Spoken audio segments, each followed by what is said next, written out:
All right. BodyRockers, what's up? It's Coach Jay. I'm gonna get a little vulnerable with you right now. I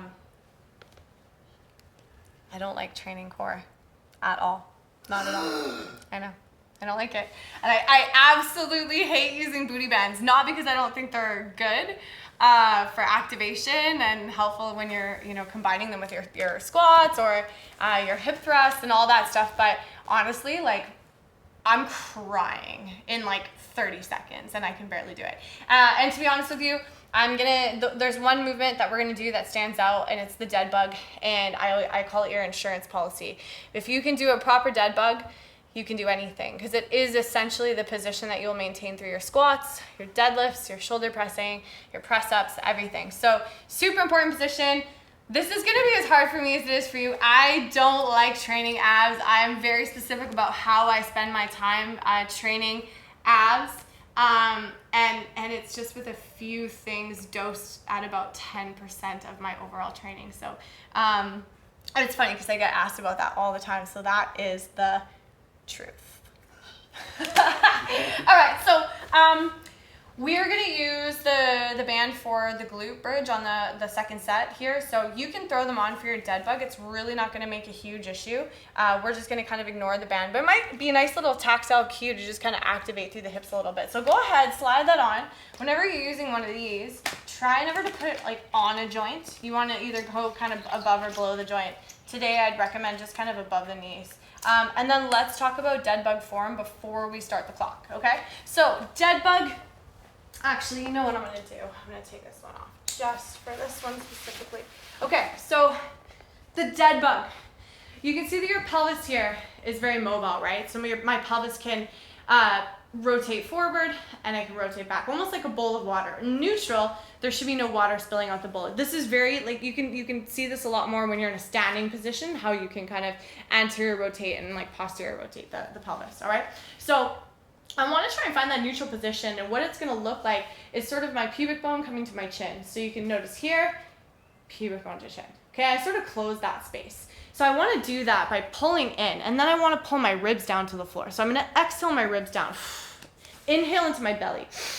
See that? Yeah, I did. Okay, so that sort of, it should kind of feel like, I don't know, maybe like a food baby. One more time. Ribs in. So now I've inflated my core and the air is in there, and you can see that I can still talk to you because I'm talking sort of above my diaphragm. And this is called your brace or your canister pressure. You also maybe have heard of it called.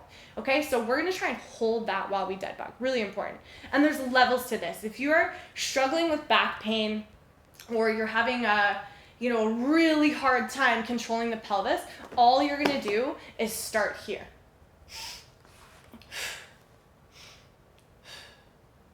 Okay, that's it. Literally hold it. Exactly. And if you're doing this properly, like I can feel this right now.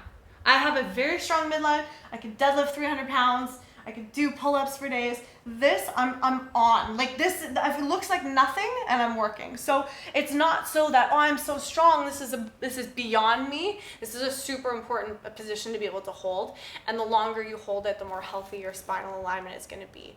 Okay, so never underestimate the dead bug. All right, so we're gonna start with 30 seconds of dead bug. I'm gonna give variations for people that might be a little bit more familiar with it, a little bit more trained and seasoned in that position, and then that is the baseline for everyone that's just wanna work on that position, okay? And then from there, we're gonna play with the band. We're gonna hit some glute bridging. Again, there'll be some options just for kind of fun, and then you can watch me cry in public. And then we're gonna hit a banded bicycle sit up. We're gonna end up with the band around our toes. That one's always fun. Make sure you keep your toes flexed, or point your toes if there's someone you don't like standing or sitting over there, and then it'll go whoosh, right at them. All right, and then we're gonna do some clamshells because healthy glute needs are healthy squats. All right, team, you ready? BodyRockers. Okay, let's get ready. We're gonna set a 30-second clock, and we're gonna hit our dead bug. Now, I'm doing a variation where I'm actually gonna pull my ribs off the floor, and I'm lifting my chest up off the ground. From here, you can go arms elevated, and I can actually touch both heels to the ground. I'm only moving from my hip, okay? So I'm not dropping the knees, I'm moving from the hip. Arms stay up or arms stay down. You'll notice right away if your neck is getting really intense, you kind of just want to pull through pulling the ribs through the upper abdominals. I'm not kind of cranking into my neck muscles. These guys, also known as the SCMs. Don't destroy them. All right, bands here. Now, same thing with the glute bridge. Feet a little bit like wider than the hips. Knees are gonna activate out against the band. There, I've killed the space, pubic bone to chin, and I'm only squeezing my glutes to lift the hips off the ground. I'm not making up for distance by pushing through my low back. Do you see the difference? So if I have it here, I'm just squeezing my bum.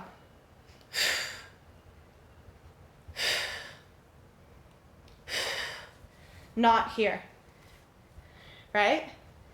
Okay, so yeah, you still feel your glutes, but man, you don't want to be doing something like a deadlift like that, which is essentially, this is what it is. It's kind of a smaller, more concentrated version of a hip hinge, all right? So from here, we got 10 seconds. Quickly slide that to the laces of your shoes. Again, toes stay flexed. And then from here, we're gonna split the band, elbow to knee, the classic bicycle sit-up. And again, I'm trying to maintain that very same position as I had before. And I'm already in pain. Should I like hold it together?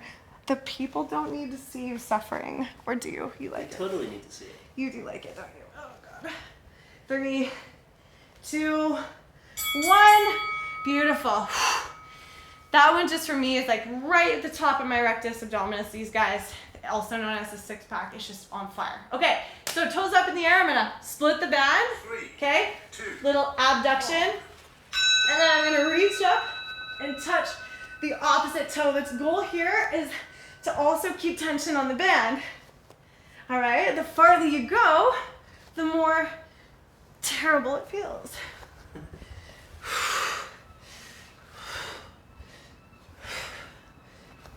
Thank God for long arms, is all I can say.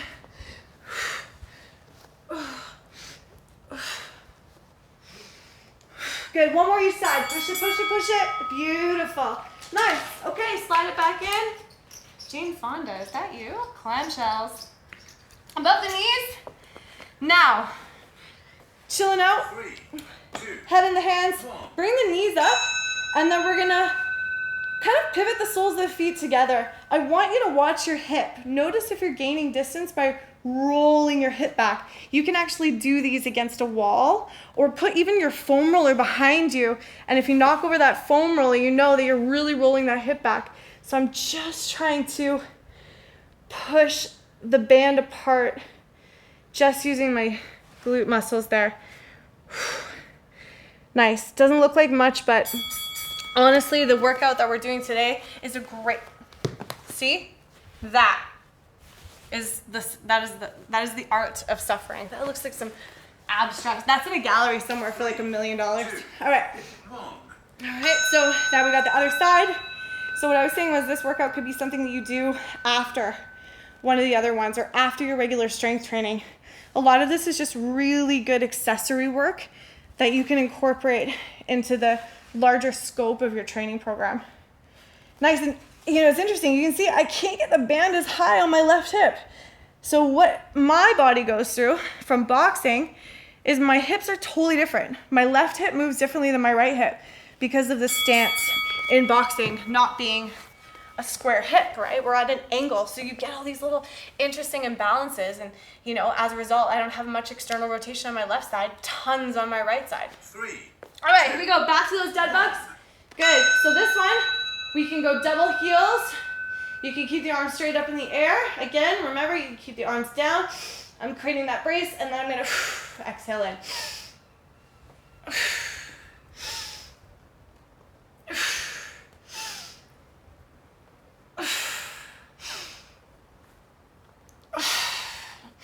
You can see it fill with air, right? That's important.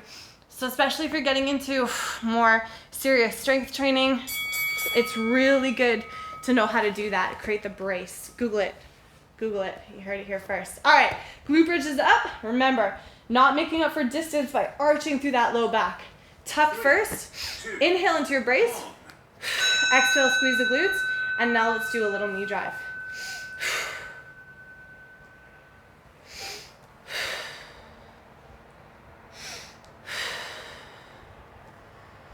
The girls just love these. I'm trying to love them. This stuff just makes me want to cry. When I'm doing like monster walks or something with the band on, like I'm like, okay, I'm looking for the exit. I'm monster walking to the exit. I'm like, goodbye. It just hurts. Good, and I commend you if you're using like a super heavy band right now. Like, bless you. Just absolutely blessed. All right, laces. We're going bicycle sit up. We're gonna stretch that band. Hold that brace. And kick that leg up. Good.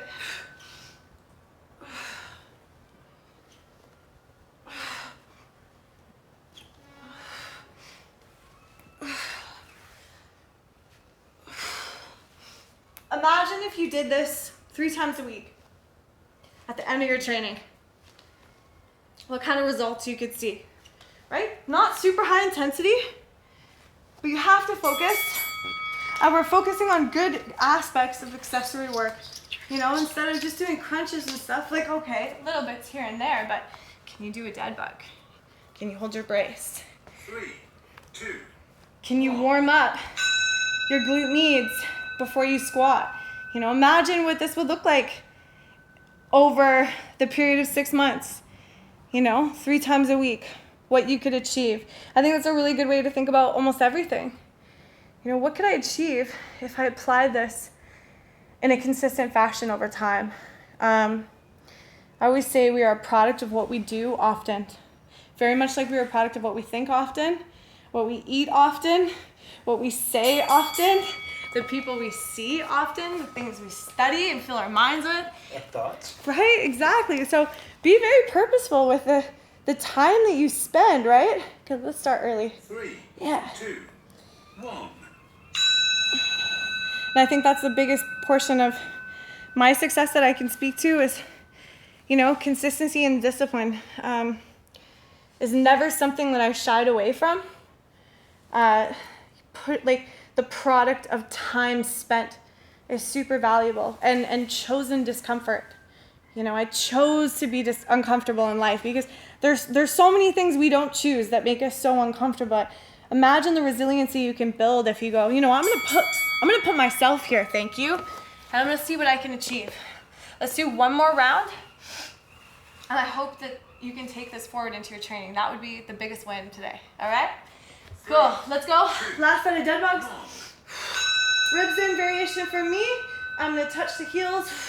Elevate. Watch for this. Disengagement as you extend from the hip, right? I want to keep that position as I extend the knees. That's the key.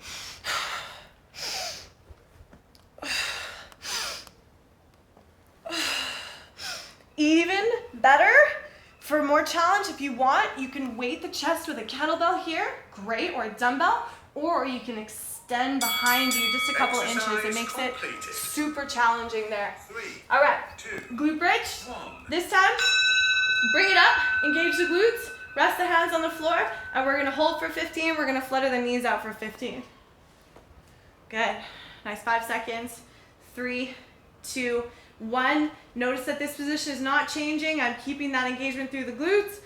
I'm not arching or trying to gain extra distance, just as much as my hip extension allows. And if you have tight hip flexors, this might not look like much, like there's not a huge space between my hips and the floor. That's okay.